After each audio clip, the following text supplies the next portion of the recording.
인간적인 모습이, 내 인격이 조건이 돼서 하나님이 나를 사랑하시는 것이 아니에요. 부모가 자녀를 사랑할 때도 조건이 돼서, 자격이 돼서, 기준에 맞아서 그를 사랑하고 품어주고 그를 끌어주고 보살펴주는 것이 아닙니다. 행한 대로 보응하신다. 내 삶을 보니까 허물 많고 죄 많고 실수하고 내 모습은 하나님 보시기에 기뻐하지 않는 모습이야. 나는 천국에 못 갈 것 같아. 우리는 구약 성경을 읽으면 하나님은 심판하신 하나님, 말씀을 어기면 바로 죄를 물으시고 심판하시고 진멸하시고, 이런 하나님에 대해서 우리는 많이 읽어왔습니다. 그래서 하나님을 생각하면 구약의 하나님은 두려운 하나님, 엄격하신 하나님, 공의 하나님 이렇게 알고 있고, 신약을 읽을 때는 사랑으로, 용서로, 십자가로 우리를 살리기 위해서 예수 그리스도를 보내주신 그 하나님, 그 예수 그리스도, 그것을 볼 때마다 하나님 어떻게 이렇게 다를까, 이런 생각을 할 수밖에 없습니다. 구약의 눈으로 바라본다면 나는 정말 하나님께 사랑을 받을 수 있는 자격이 있을까, 이런 질문도 해봅니다. 실수하고 실패하고 죄를 져서 내 인생이 이렇게 안 풀릴까, 이런 생각을 구약의 눈으로 바라보면 할 수밖에 없습니다. 구약의 하나님과 신약의 하나님인 다른 분일까? 구약을 약자로 OT라고 하고 신약을 NT라고 합니다. 그 사이에 하나님이 다른 분일까? 구약의 하나님과 신약의 하나님이 다른 분일까? 같은 하나님이십니다. 그럼 구약의 하나님은 무서운 하나님, 신약의 하나님은 부드러운 하나님, 어떻다 생각하십니까? 구약의 하나님은 무섭다, 진멸하신다, 심판하신다. 신약의 하나님 부드럽다, 사랑의 하나님, 뭐든지 다 나를 용서해 주신다. 하나님이 다른 하나님이라는 얘기인데 하나님은 같은 하나님이십니다. 그럼 하나님이 어떤 본성을 가지고 계시는지 히브리서 11장 6절 말씀을 통해서 말씀을 좀 풀어보도록 하겠습니다. 이런 맥락으로 바라보면 하나님은 이중인격자예요. 두 얼굴이에요. 이럴 때는 이렇게 하시고 저럴 때는 저렇게 하시고, 하나님의 말씀은 어제나 오늘이나 동일하시다.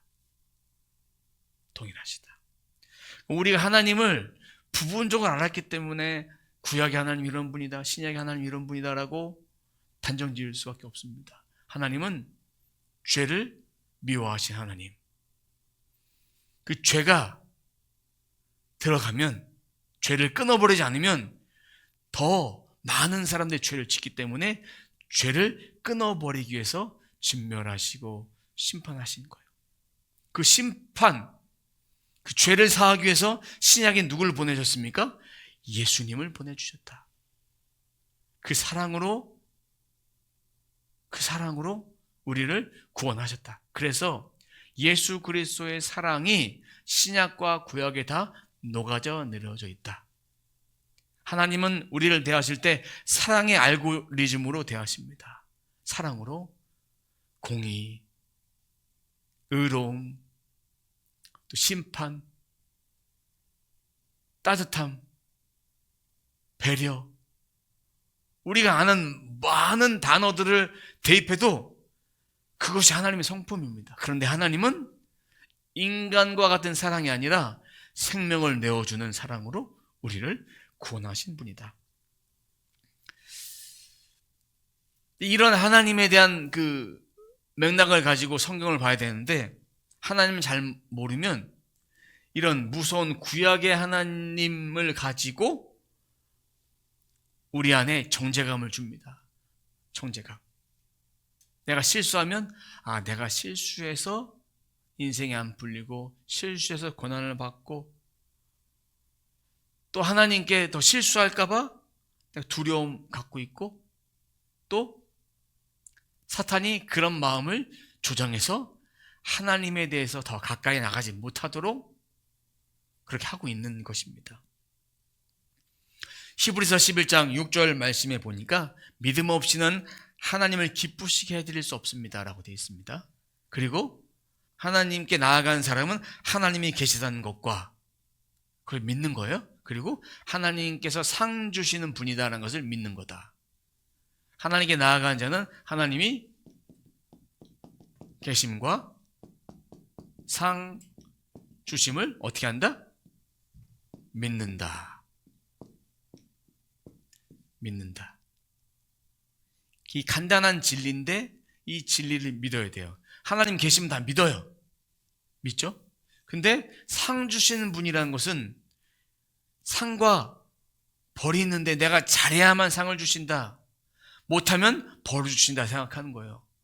우리가 생각하는 하나님이 상 주심과 하나님이 상 주심의 뜻은 다른 거예요. 뜻은 달라요. 그럼 하나님이 계시다는 것은 어떤 것일까요? 하나님 계시다는 것은 첫 번째 이 하나님 계심을 다 믿어요. 그럼 하나님은 어디서나 다 함께 하신다. 이걸 믿는 거예요. 그러면 하나님은 믿는데 어디서 함께 하신다 정리해보면 창세기 1장에서 창조주 하나님이다. 이 세상을 창조하셨다. 이것이 하나님이 계심을 믿는 거예요. 두 번째, 언약. 아브라함, 이삭, 야곱에게 하셨던 그 언약을 이스라엘 백성이 지키셨다. 하나님. 세 번째, 약속. 이집트에서 구해내셨어요. 네 번째, 돌보심.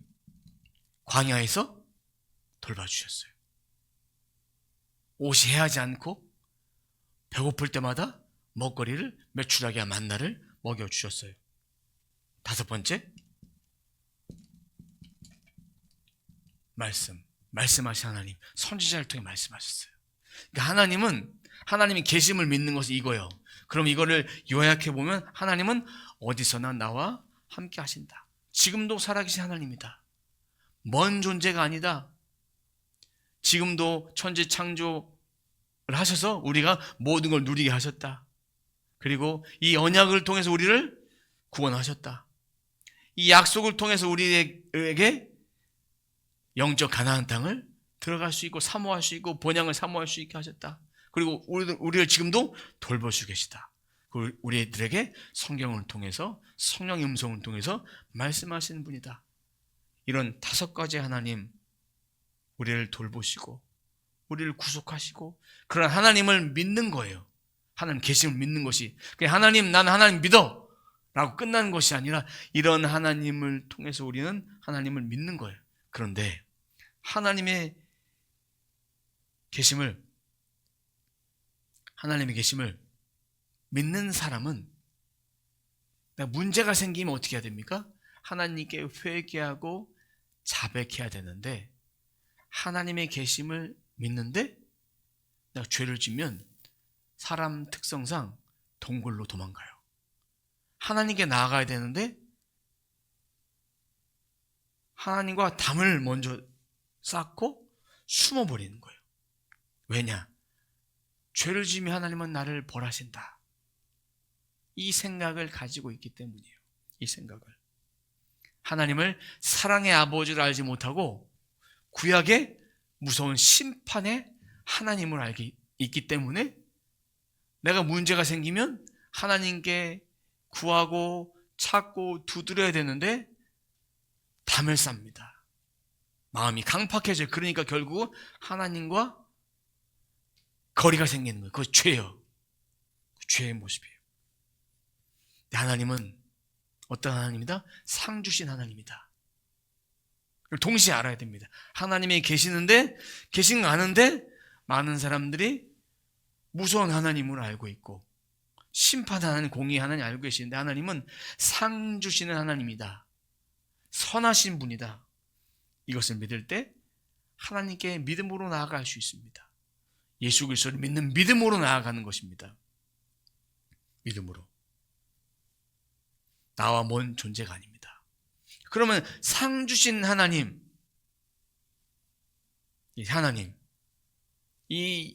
이걸 생각하면 몇 가지 질문을 떠올릴 수 있습니다. 첫 번째는 정말 나에게 상을 주신 하나님일까? 상. 여태까지 받았던 상이 있습니까? 나를 도와주신 분일까?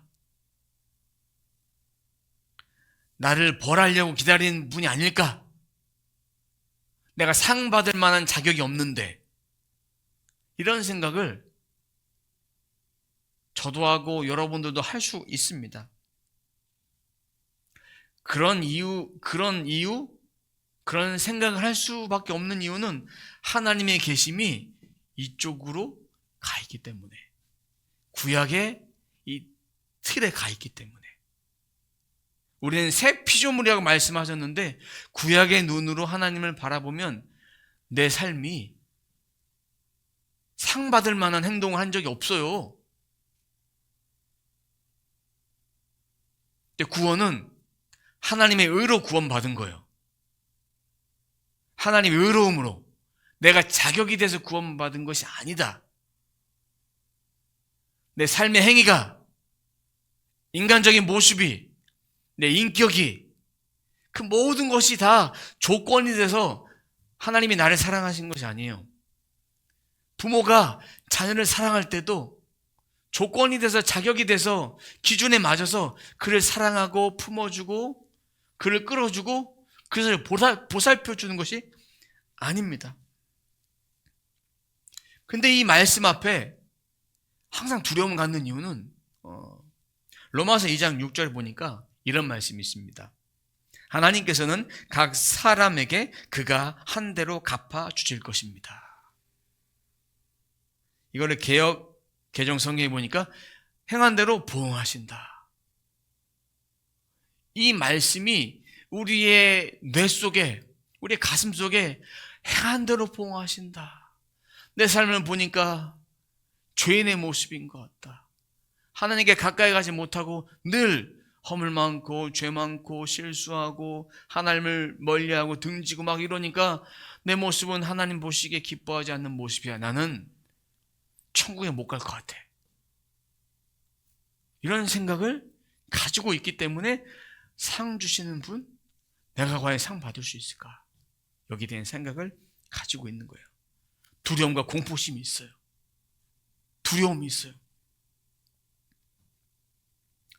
이 갚아주신다, 보응하신다, 행한 대로 보응하신다. 이 보응하신다는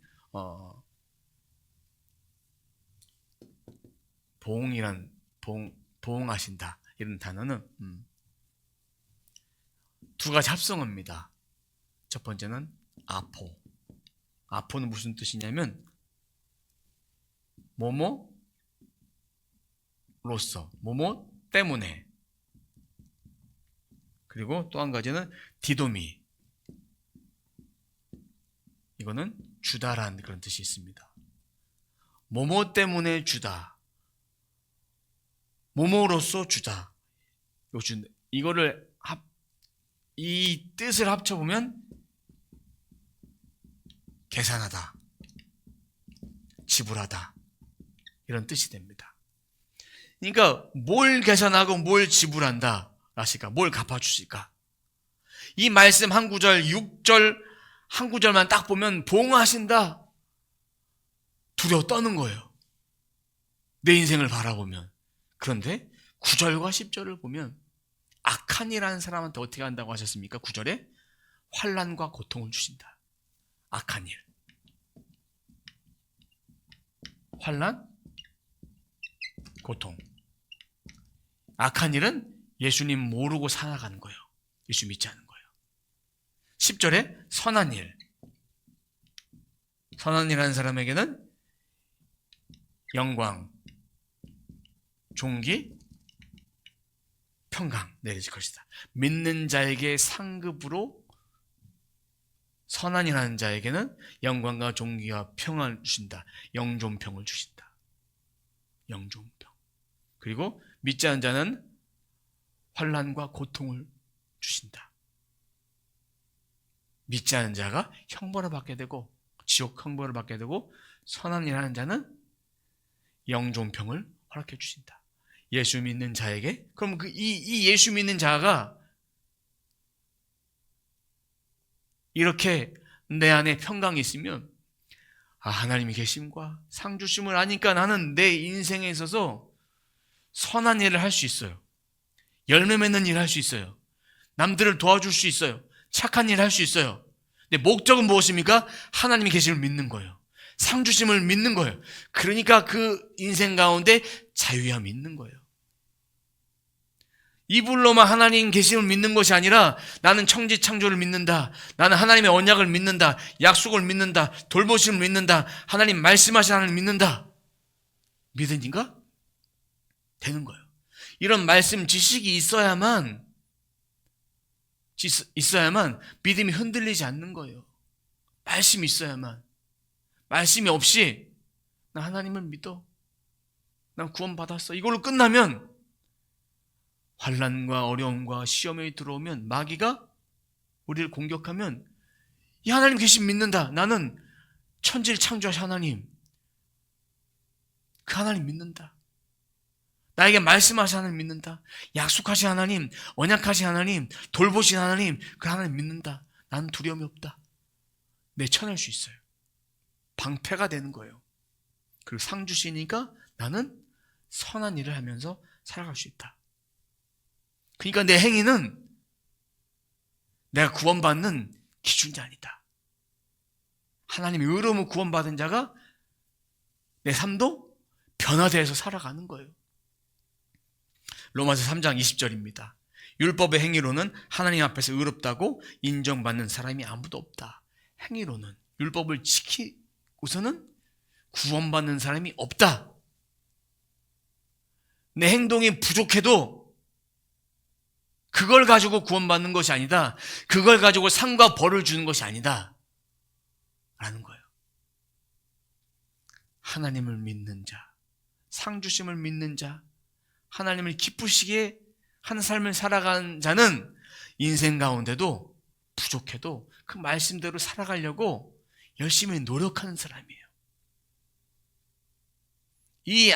이 생명의 진리가 있어야만 내 구원이 흔들리지 않는 거예요. 이 진리가 없으면, 내가 좀 죄를 지면 난 지옥 가나 봐, 나는 구원 못 받아, 이런 흔들리는 생각을 가지고 있습니다. 그러면서 내가 넘어지고 실패하면, 이런 내가 어떻게 기도할 수 있을까? 실패하고 넘어졌는데 내가 어떻게 기도할 수 있을까? 난 자격이 없어, 하나님 혼날 거야, 내 인생 지금 하나님께서 나를 고난 주고 계셔, 나를 혼내주고 계신 것 같아. 오히려 피하고 숨어버립니다. 그럴 필요 없어요. 하나님께 나아가는 거예요. 실패했을 때 숨지 마시고 그대로 나아가십시오. 실패했을 때 성경을 펴고 말씀을 보십시오. 실패했을 때 내 자신이 초라해도 하나님께 기도하십시오. 그것이 하나님이 계심을 믿는 자예요. 그리고 우리들에게 선한 일을 통해 상 주심을 믿는 자예요. 믿는 자예요. 담대함, 하나님께 담대하게 나아갈 수 있는 것. 히브리서 4장 16절 함께 읽어보도록 하겠습니다. 그러므로 우리는 담대하게 은혜의 보좌로 나아갑시다. 그리하여 우리가 자비를 받고 은혜를 입어서 제때에 주시는 도움을 받도록 합시다. 담대함을 나갈 수 있는 이유는 우리의 의로움 때문이 아닙니다. 우리의 율법의 행위 때문이 아니라 예수 그리스도의 보혈을 의지해서 그 은혜를 제때 받는 거예요. 내가 지금 은혜가 필요하면 그 은혜를 받는 거에 나아가서 받는 거예요. 담대함으로. 완벽해서 받는 것이 아니다. 완벽해서. 긍휼하심을 믿고 나가는 거예요. 우리를 불쌍히 여겨주시니까 그렇게 나아가는 거예요. 그럼 이걸 알면 기도가 달라집니다. 두려움이 아니라 믿음의 기도를 할 수 있어요. 정죄감이 아니라 은혜를 붙드는 기도를 할 수 있어요. 정죄감, 두려움 다 사라집니다. 하나님은 이런 하나님인데, 하나님의 계심을 믿고 하나님은 상 주신 하나님이신데 내가 누구를 두려워하리요? 예수 그리스도 안에서 어느 누구도 나를 끊을 자가 없다. 이 말씀이 내 속에 있으니 나는 내게 주신 구원은 흔들릴 수 없다. 흔들릴 수 없는 구원, 바로 그런 이유입니다.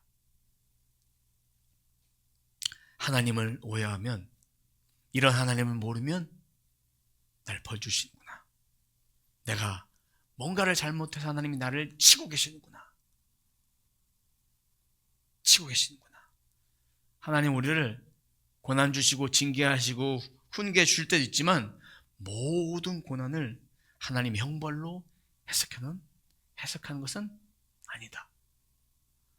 내 스스로 잘못했는데, 잘못된 선택을 해서 내가 받는 건데 그것을 하나님이 내게 주신 고난이다 여기면 안 돼요. 내가 삶의 패턴을 잘못 살아서 몸의 질병을 얻었는데 하나님 나에게 고난 주시는구나. 아니에요. 밤에는 자고 낮에는 일하고 열심히 공부하고 이렇게 창조하셨는데, 잠을 주셨는데 잠을 자지 않고 그렇게 살아가다 보면 이 몸에 쌓이는 것이 바로 독 같은 게 쌓이는 거예요.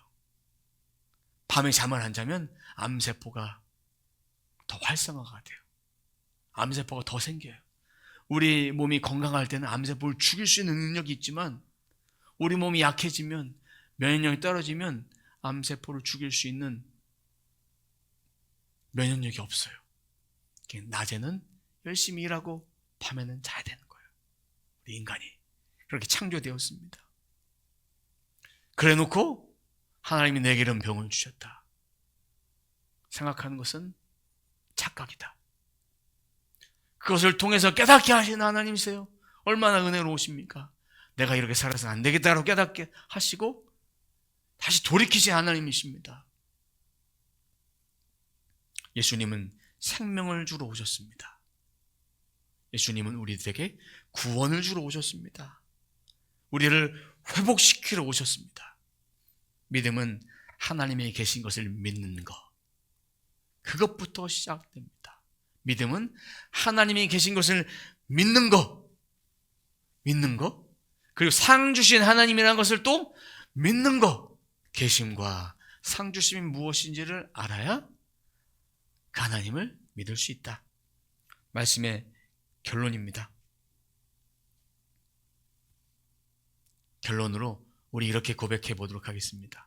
함께 고백해 볼까요? 자막 준비된 거 한번 띄워주세요. 함께 고백합니다. 하나님은 나를 사랑하시는 아버지 되십니다. 하나님은 나를 멸망시키시는 분이 아닙니다. 하나님은 나를 포기하신 분이 아닙니다. 하나님은 나를 살리고 회복시키시는 분입니다. 이 진리를 믿고 이 고백을 믿고 따르는 우리 모두가 되시길 주님의 이름으로 축원합니다.